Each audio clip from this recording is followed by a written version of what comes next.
Oke, selamat siang. Perkenalkan nama saya Faidor Rahmat dan rekan saya bernama. Jauzi Anda Fajri, biasa dipanggil Oji. Nah, di sini kita akan kedatangan tamu dari Ketua BEM Universitas Batu Batu Raja dan dari mana, Kak? Kalau prodinya dari prodi ilmu pemerintahan. Ya. Ah, Jadi nama Nama Handika Ibrahim. Andika Ibrahim, sering panggil Andika. Yo, banyak Jadi- yang manggilnya Andika, panggil K. Pokoknya panggil Anba dah. Ya. Banyak yang manggil. Jadi jenis nama panggilan saya tuh Handika kan. Handika Ibrahim. Ciri khas nama saya tuh adalah Handika. Handika. Ibe ada E-nya yang Ibrahim itu. Dipanggil K gitu. Ada juga yang manggil Him. Ya. Wah, itu ada yang manggil Him gitu. Ya, ya, Biasanya ya. banyak yang him itu, Pak. Maksudnya gimana itu? Banyak yang manggil him itu biasanya. Jadi di sini kan kita akan lagi booming ataupun lagi viral kan sekarang ini tentang ajakan dari seorang TNI menghadapi KKN yang ada di Papua itu untuk Universitas Indonesia. Gimana itu tanggapan sebagai Kak Andika itu tentang hal-hal tersebut lagi viral ini? Baik ya, untuk yang lagi viral ini itu adalah BEM Universitas Indonesia menyatakan ya, itu sebenarnya isunya pelanggaran HAM ya yang Ya, dilakukan. Sebenarnya kalau dari saya pribadi itu adalah isu memang kalau kita melihat dari segi pandang mahasiswa Ya. bahwa ada isu memang TNI yang menganiaya Benar, warga ya. dan juga anggota ya, Anggota. diisukan di publik. Dan itu ada postingan ya dari BEM UI menyatakan bahwa pelanggaran HAM. Ya, benar. Kalau kita berbicara tentang HAM ya, HAM ini bukan rahasia umum lagi. Ya, dari zaman sebelum-sebelumnya lintas generasi loh. Benar, HAM ini. betul. Kalau mengenai tanggapannya tentang dari BEM UI itu sebenarnya tidak ada salahnya. Karena kita namanya lagi mahasiswa ya, mahasiswa itu Benar. namanya lagi belajar kan. Belajar, kalau yang namanya salah ya memang diluruskan. Nah. Nah, kalau masalah ajakan dari Tentara Nasional Indonesia bahwa BEM UI diajak untuk di KKN di Papua, menurut saya sih kalau dari BEM UI-nya setuju ya jadi nggak jadi masalah. Ya karena intinya kita KKN itu adalah bagaimana bisa berdampak kepada masyarakat loh. Nah, Sedangkan- kalau bisa kehadiran BEM UI membuat KKB ya, Ya. kelompok kriminal bersenjata Bersenjata. itu bisa di Indonesia ibarat kata dinormalisasi, ya apa boleh buat, dilaksanakan kayak Benar. gitu. Tapi kan di viralkan ini TNI dan maupun ada YouTuber tentang Bobon itu mengatakan dia sanggup menggaji semua umur dan maupun fasilitas yang ada di Papua asalkan BEM UI itu Ya. sanggup, ya kan? Ya. Dengan maksimal 6 orang. Itu gimana tanggapannya itu?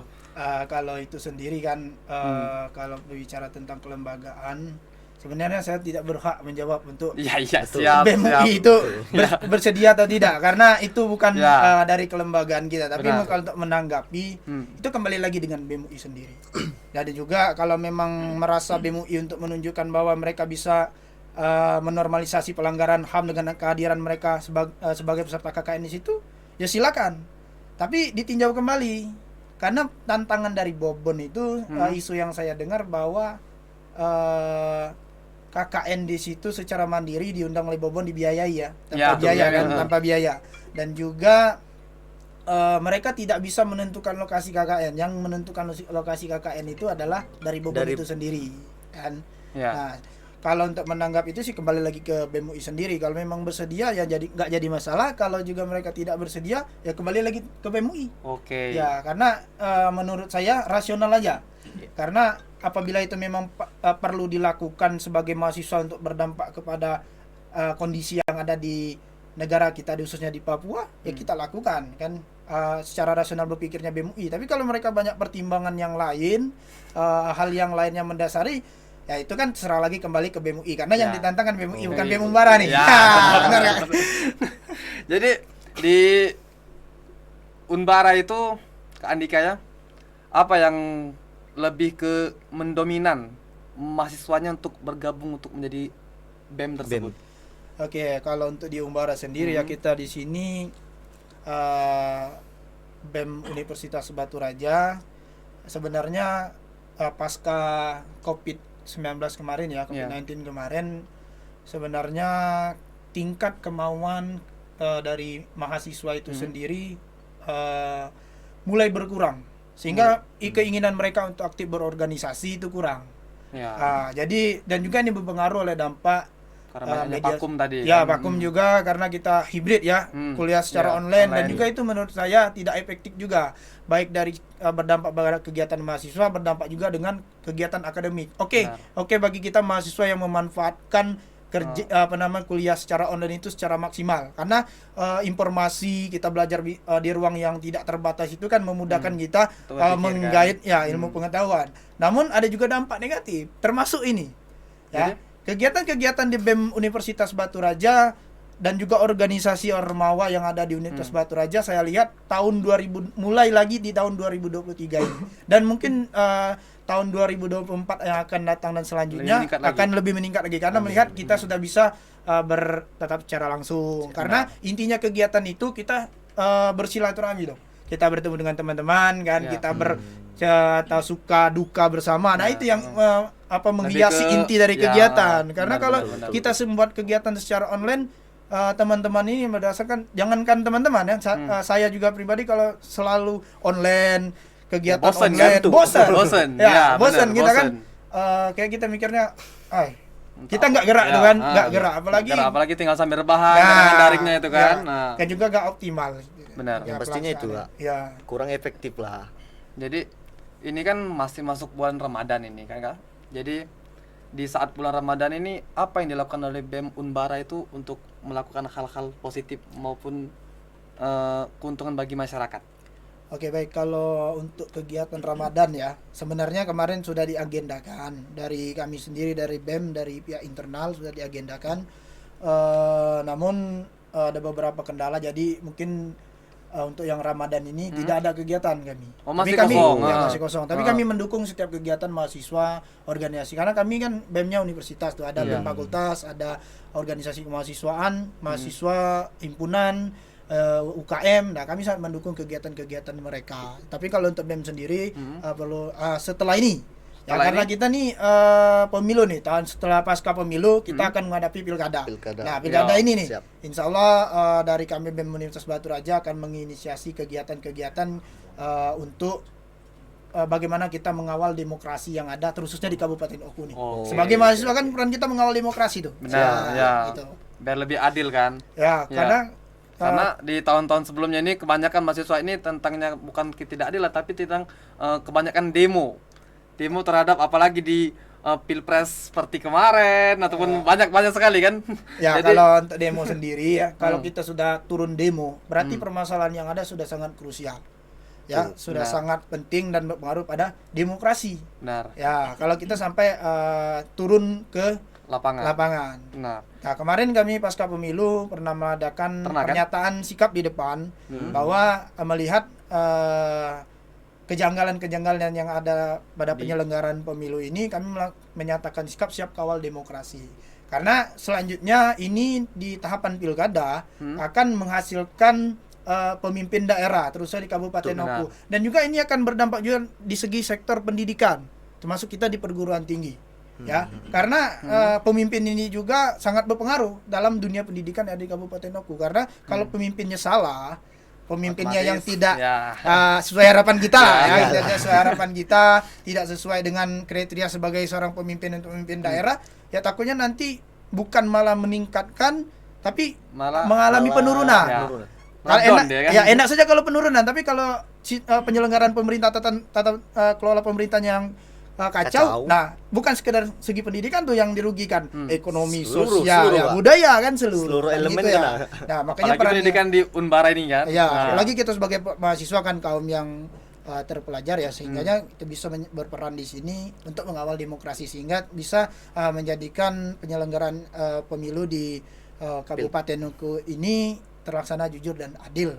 Untuk bisa Oke. menghasilkan pemimpin masa depan yang mengedepankan kepentingan kita bersama gitu. itu ngomong-ngomong bulan berapa itu Kak pilkadanya di Oku ini? Kalau pilkada kita kan pilkada serentak tuh. Serentak. Ya, November. November Ya, ya? ingat ya, November November ya? itu pelaksanaan pilkada serentak. Ya, oke. Baik pilihan kepala daerah tingkat kabupaten kota maupun pemilihan kepala daerah tingkat provinsi.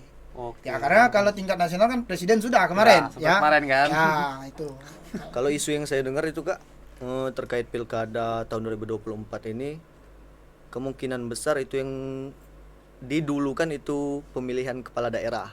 Ya. Nah, selang beberapa bulan nanti akan dilanjutkan dengan pemilihan provinsi, tingkat provinsi gubernur. Ah. Ya, kalau isu yang saya dengar itu Kak.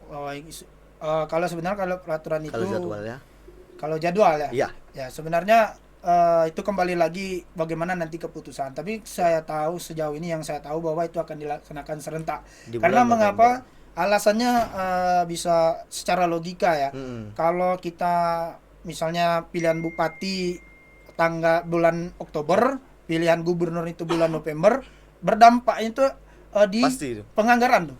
Ya, Ya. Penganggaran ini akan merugikan daerah. benar. Ya. Betul. Karena kalau kita misalnya kenapa tidak pemilihan bupati dan gubernur ini kita jadikan satu? Kenapa harus kita jadikan dua tahap? Apabila dijadikan satu, anggaran cuma satu, penganggaran cuma satu, dan juga lebih efektif. Ya. Tapi melihat dari tahun-tahun sebelumnya Kak, belum pernah terjadi pemilihan kepala daerah bupati Yang dengan secara gubernur itu serentak. Belum pernah terjadi Kak. Ya.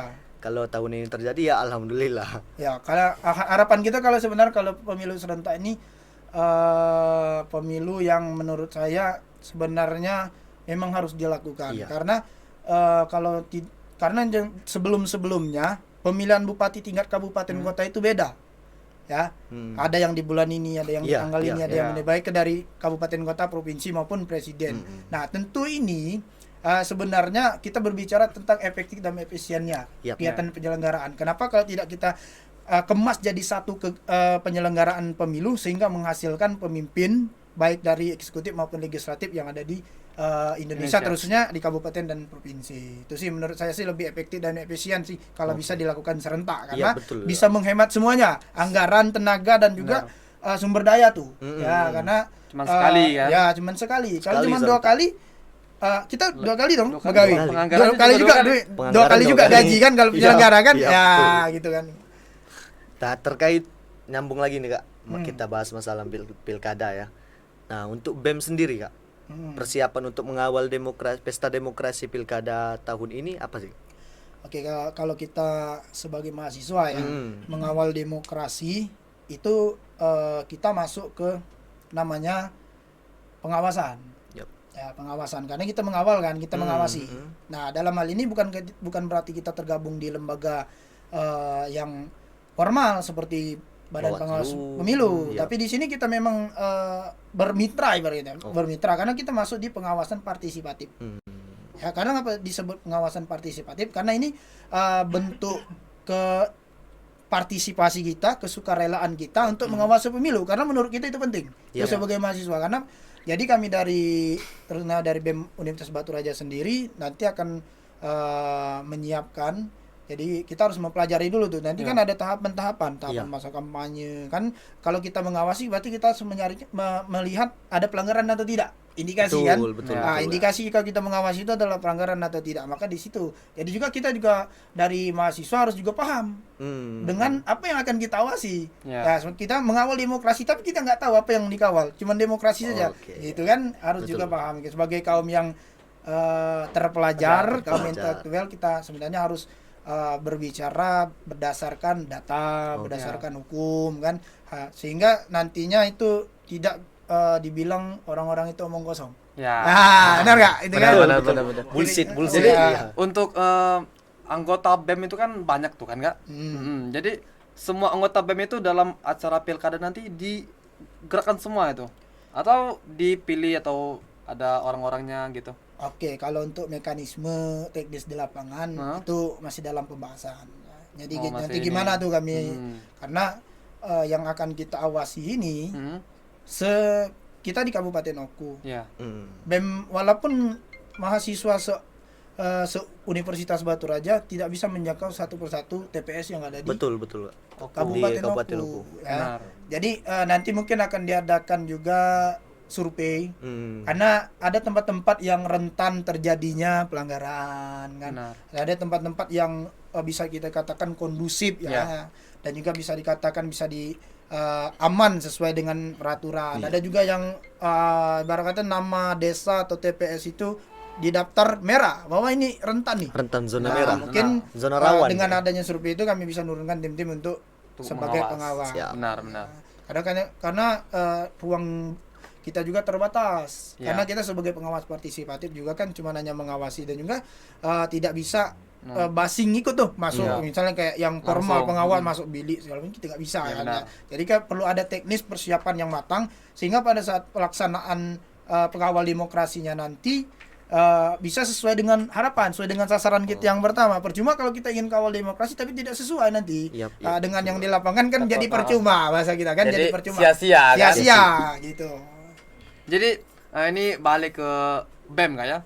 Di sana ada atau hambatan yang sering kakak alami menjadi ketua BEM Unbara Hambatan yang seperti apa tuh? tentang masalah ekonomi, tentang finansialnya, materi, organisasi itu. Oke. Karena kan itu kan sering kalau jadi ketua ini kan mau masukin proposal ke sini, mau proposal sini kan gitu. Oh, ya. Ya, paham. Oke, kalau masalah kendala itu sendiri ya tentu kalau kita sudah mengambil tanggung jawab, kalau kita sudah mengambil tanggung jawab, yang kita tanggung jawab ini adalah sebuah masalah menurut saya. Iya. Ya. Biasa seandainya kita ngambil menjadi ketua, ya ketua itu sebagai masalah sebenarnya bagi kita. Jadi tergantung bagaimana cara kita menyikapi. Ya, kalau masalah kendala-kendala yang dihadapi tentu itu ada. Pasti. Dalam apalagi dengan problematikanya kampus yang kompleks tuh. Apalagi jangan berbicara kendala dalam penyelenggaraan. Kendala dari waktu saya sebelum terpilih, waktu saya sebelum pembentukan BEM itu juga banyak dinamika yang kita lewati, banyak ibarat kata tadi. Nah, dari dinamika itu sebenarnya dari permasalahan itu pasti ada solusi, tapi yang lebih penting itu adalah pengetahuan dan pengalaman, karena pengalaman itu adalah pembelajaran yang sangat berharga. Betul. Ya, tidak ada tanding tuh. Benar, Karena pengalaman itu adalah kita yang merasakan sendiri, kita yang bisa merumuskan diri solusinya seperti apa, masalahnya seperti apa, dan pelajaran apa yang kita dapat. Benar kan? Betul. Nah, gitu. Kalau untuk kendala yang di kampus itu banyak. Kalau untuk masalah yang seperti yang kamu katakan tadi untuk yang anggaran itu pasti. Tapi kalau kita selagi ingin berusaha misalnya mencari ikhtiar, insya Allah Ya. kalau kita ada niat untuk mengiatkan kegiatan itu dengan baik, pasti ada jalan. Selama saya sebagai mahasiswa melaksanakan kegiatan di kampus maupun di luar kampus, selagi kita ada niat, ada kemauan, jangan menyerah di situ, pasti ada jalan. Betul. Pasti ada jalan dengan dinamika yang tidak menentu, naik turun tuh. Tidak menentu. Ya, hanya Ya. ada datang dari seperti dari masalah ekonomi tentu latar belakang kehidupan kita kan. Juga kita di sini dituntut untuk belajar kan, mengutamakan perkuliahan karena tujuan utama kita ke kampus bukan untuk berorganisasi sebenarnya. Betul, Ya. betul. Awal kita asumsi kita sebagai ingin melanjutkan ke pendidikan tinggi bahwa kita ingin belajar dan menyandang gelar sarjana. Ya, itu kan harapan kita dan harapan orang tua tuh. tentunya. Tapi kan pada saat di perjalanan proses perkuliahan kita banyak dihadapkan tuh.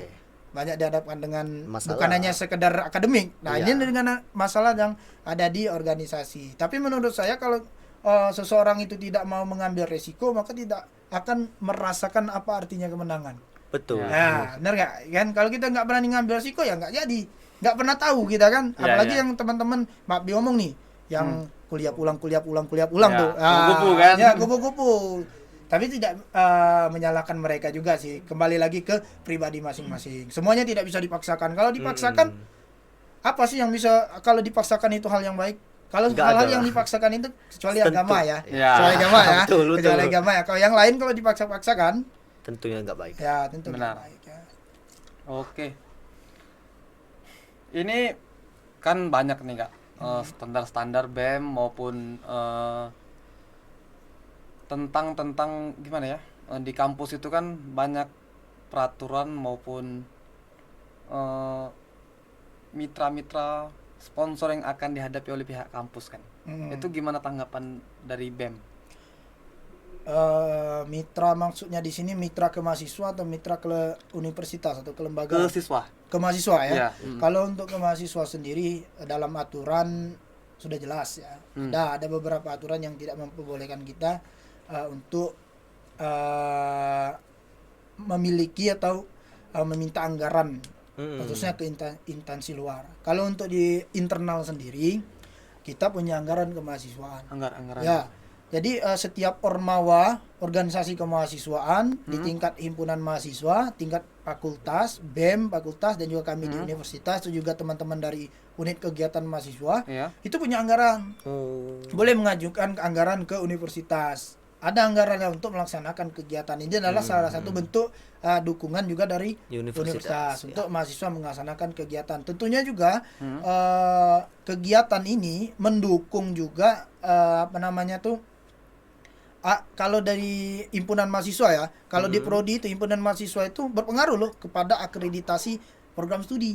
Ya, keaktifan daripada kita sebagai mahasiswa, kegiatan-kegiatan yang kita lakukan itu pasti ada dampak. Benar. Pasti dampak untuk universitas. Jadi ada penganggaran dari universitas. Dan juga tidak memungkiri kita mendapatkan anggaran dari eksternal.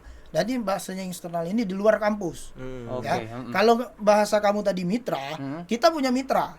Bank Sumsel, apalagi yang ini Bank BRI ya, BSI. Nah, itu merupakan salah satu mitra yang bisa kita ajukan untuk meminta anggaran ya. Mereka melalui mensupport yayasan kita tadi, ya. melalui yayasan Ya, tadi. bisa mensupport kita untuk melaksanakan kegiatan bisa. Karena mengapa? Mereka sudah ada kerjasama dengan universitas tuh. Dan juga setiap kalau yang pembayaran kita melalui Bank Sumsel ya. Bank Sumsel itu pembayaran. Dan juga saya lihat kalau anak-anak KIP ini Lebih di BRI atau BSI ya. Iya. Nah, itu tentu apabila ada transaksi yang dilakukan oleh kita sebagai mahasiswa kepada bank, itu sudah ada dampak dan menguntungkan bagi Siap. bank. Benar. Ya kan setiap transaksi itu ada biaya tuh. Iya. Ya, selagi itu mitra memudahkan kampus dalam urusan pembayaran dan SPP dan yang lainnya, dan juga Selain berdampak itu- untuk bank. Dan kita ada hak di situ. Ada dana yang namanya dana CSR ya. Iya. Ya, dana yang diperuntukkan untuk Masyarakat kan? ya masyarakat. Baik masyarakat itu kita sebagai mahasiswa maupun yang lainnya. Silakan mengajukan itu bisa. Nah, sebagai mitra itu. Kalau untuk penganggaran sendiri ya, kalau yang selagi itu masih di ranah aturan kampus. Kalau yang sepertinya yang berbau kemarin itu sebenarnya ada problematika tentang sponsor yang sepertinya ada rokok atau yang lain itu tidak boleh dibawa dalam kampus ya. Tidak boleh dibawa dalam kampus karena dalam aturan jelas bahwa rokok itu dilarang. Benar. Di lingkungan kampus ya. Ingat, kita garis bawahi di lingkungan kampus. Dan juga ada beberapa yang lain gitu kan. Jadi kalau teman-teman ingin melaksanakan kegiatan, silakan ajukan ke mitra-mitra yang memang sudah melekat di Universitas Batu Raja, karena itu kita punya hak untuk menanyakan hal itu. Tapi kalau tidak mitra jadi dari kampus, maka itu kita akan, itu yang kendala juga, itu kadang kesulitan kalau memang tidak ada mitra. Kalau kita sebenarnya Bang Sumsel, kalau mereka tidak mensupport kegiatan kita, ya kita memberikan keuntungan bagi mereka tuh Universitas Batu Raja. Kan mereka nggak ngasih kita kegiatan kan. Nggak ada timbal balik di situ ya. Nggak ada feedback gitu. ya. Nggak ada feedback. Iya. Kurang lebih Benar. gitu. Oke, terima kasih Kak Andika untuk pembahasan kita siang hari ini. Mungkin Sama-sama. ada politik-politiknya ataupun tentang mahasiswa-mahasiswanya ini kan. Ya, saya Random, tunggu dong. random Saya ya. tunggu partisipasi dari mahasiswa Universitas Batu Raja, kita bersama-sama untuk mengawal demokrasi. Oke, Siap, setuju oke. ya. Oke. Oke, baiklah semuanya, berakhir sudah tentang podcast kita tentang bersama Kak Andika sebagai Ketua BEM di Universitas Batu Raja, dan selamat dan sampai jumpa di lain waktu dan kesempatan. Jangan Dadah. lupa like, komen, dan subscribe channel Unbara TV. Oke.